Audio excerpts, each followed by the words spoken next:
में बिल्डरों का लालच किस कदर बढ़ चुका है, ये बात किसी से छिपी नहीं है और पैसे की भूख ने बिल्डरों को इस कदर अंधा कर दिया है कि उन्हें अब लोगों की तकलीफ और दर्द भी दिखाई नहीं देता। यही कारण है कि आज गुरुग्राम में 20 करोड़ रुपए के फ्लैट में रहने वाले लोग बैनरों और पोस्टरों के साथ सड़कों पर उतरने को मजबूर है।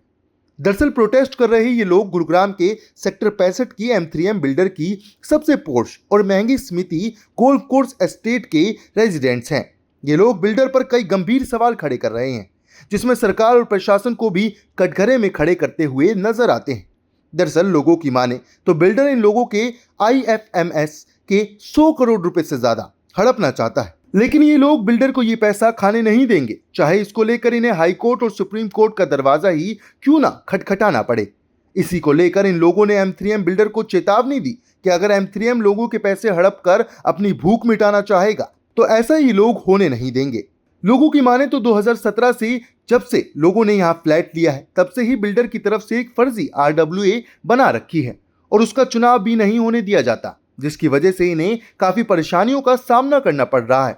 और इसकी शिकायत तमाम विभागों से लेकर हरियाणा के मुखिया नयाब सिंह सैनी के सामने भी ये लोग गुहार लगा चुके हैं, लेकिन उसके बावजूद भी बिल्डर का दबाव सरकार और प्रशासन पर इस कदर भारी है कि लोगों को अब सड़कों पर उतरने के अलावा कोई रास्ता सूझ ही नहीं रहा। जी मैडम, आज आपने प्रोटेस्ट किया है, क्या वजह है? मेन वजह तो यही है कि RWA नहीं बनने दे रहे हैं और वो उसका मेन रीजन यही है क्योंकि IFMS का जो पैसा हमारा है वो कम से कम 200-250 करोड़ हो गया होगा इंटरेस्ट मिला के अब तक, तो वो ये हमें देना नहीं चाहते क्योंकि अब RWA बन जाएगी तो उन्हें हैंड ओवर करना पड़ेगा। यही मेन रीजन हमें लगता है कि ये RWA नहीं बनने देना चाहते। ऑल्सो ये टावर्स खड़े करते जा रहे हैं, हर जो जहाँ लैंड उनको दिखती है वो लाइसेंस में इंक्लूड करवा लेते हैं जिस भी तरह से। कभी कभी तो हमें लगता है कि रूल्स कौन से ब्रेक करके भी किस तरह से करवा लेते हैं, फिर ये करवा लेते हैं और टावर खड़ा कर देते हैं, हरा पर्दा लगाते हैं, उसमें अंडर मेंटेनेंस लिखता है, उसके पीछे कंस्ट्रक्शन शुरू हो जाती है। तो ये बेसिकली पैसा बना रहे हैं हर इंच ऑफ लैंड से यहाँ पे, और उसके बाद ही और ये IFMS का पैसा अपने पास रखना चाहते हैं और यही लूट की वजह से ये RWA बनने बिल्कुल नहीं देना चाहते हैं और जान के इन्होंने मैटर सब जुडिस करके रखा हुआ है कोर्ट्स में।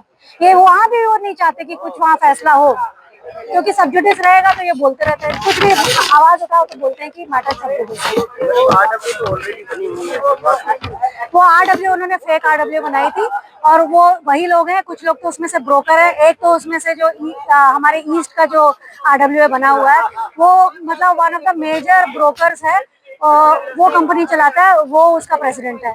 और एक जो वेस्ट की RWA की जो प्रेसिडेंट है वो तो ये RWA है कि नहीं पता नहीं, बट ये जो वेस्ट की हैं वो भी रिलेटिव है इनकी किसी की। आज हमने प्रोटेस्ट किया, क्या वजह है? आज देखिए M3M गोल्फ एस्टेट की सोसाइटी है सेक्टर 65 में। इसमें आज रेजिडेंट ने जो है पूरा एक शांति प्रिय एक मार्च निकाला था, विरोध में, बिल्डर के विरोध में निकाला था। तो बिल्डर के विरोध के अंदर इसलिए निकाला था कि बिल्डर जो है अपनी मनमानी कर रहा है और यहाँ पर जो मेंटेनेंस है उसको अपने आप अपनी मर्जी से रोजाना बढ़ा देता है। DR ने अभी मेंटेनेंस घटाने के ऑर्डर किए थे और DR ने स्टे कर दिया, उसके बावजूद भी बढ़ा के दे रहा है। डिस्ट्रिक्ट रजिस्ट्रार का भी बात नहीं मान रहा है। माननीय मुख्यमंत्री जी से भी मैं मिला था इस मेंटेनेंस को और इस RWA को बनाने को और यहाँ पे सदस्य बनवाने के लेकर के कि यहाँ कोई सदस्य नहीं बनने दे रहा, तो उससे भी मैं मिला था। तो मुख्यमंत्री जी ने भी 15 दिन का टाइम दिया था, वो 15 दिन भी हो गए हैं। तो मुझे नहीं लगता मुख्यमंत्री जी की बात को भी DR या ये सब लोग जो है इम्प्लीमेंट कर रहे हैं। तो यहाँ पर लोगों का मेंटेनेंस जो है कम किया जाए और लोगों का जो 100 करोड़ से ज्यादा पैसा जो FD जो इसके पास है वो ना FD दिखा रहा है ना उसकी कोई स्टेटमेंट दिखा रहा है कि मैंने उसको कहाँ खर्च किया, उसको खा करके बैठा है। 7 साल से 8 साल से उसका कोई हिसाब नहीं दे रहा है। तो ये सब हिसाब लेने के लिए ये सब रेजिडेंट जो है लगे हुए हैं। इतनी ज्यादा महंगा मेंटेनेंस ले रहा है कि उस मेंटेनेंस को और अपने रिश्तेदारों को, ये सारी एजेंसियों का सारा ठेका अपने रिश्तेदारों को दे रखा है। बिल भी यही पास करते हैं और बिल देते भी यही है।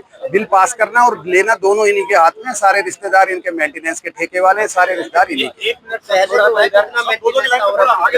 मेंटेनेंस है यहाँ 5-5.5 रुपए मेंटेनेंस लेते हैं। एक आदमी से 30-30, 35-35 हजार रुपए पर मंथ वसूला जाता है। मोटा मेंटेनेंस लिया जाता है और सबसे जो है IFM जमा। सीधी बात क्या है, क्या वजह रही?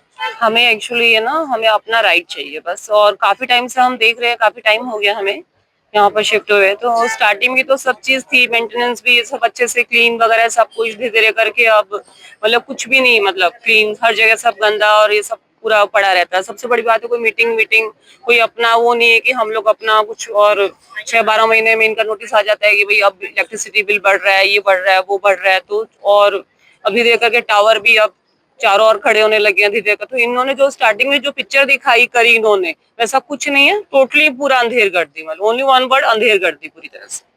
देखिए, इस साइलेंट प्रोटेस्ट का एक ही मुद्दा है कि आरडब्ल्यू प्रोटेस्ट का एक ही मुद्दा है कि यहाँ पे इलेक्टेड आरडब्ल्यू हो, इलेक्टेड ऑफिसर बियरर हो, वो पूरी सोसाइटी का मेंटेनेंस देखे, पूरे सोसाइटी का केयर करे, देखभाल करें। और जो ये एजेंसी, जितने भी बिल्डर की खुद की एजेंसी है, वो सारी एजेंसी जो है उनका अगर रखना भी हो तो उनको इलेक्टेड आरडब्ल्यू रखे। अभी कोई हिसाब किताब नहीं दिया जा रहा है, कोई नहीं बताया जा रहा है।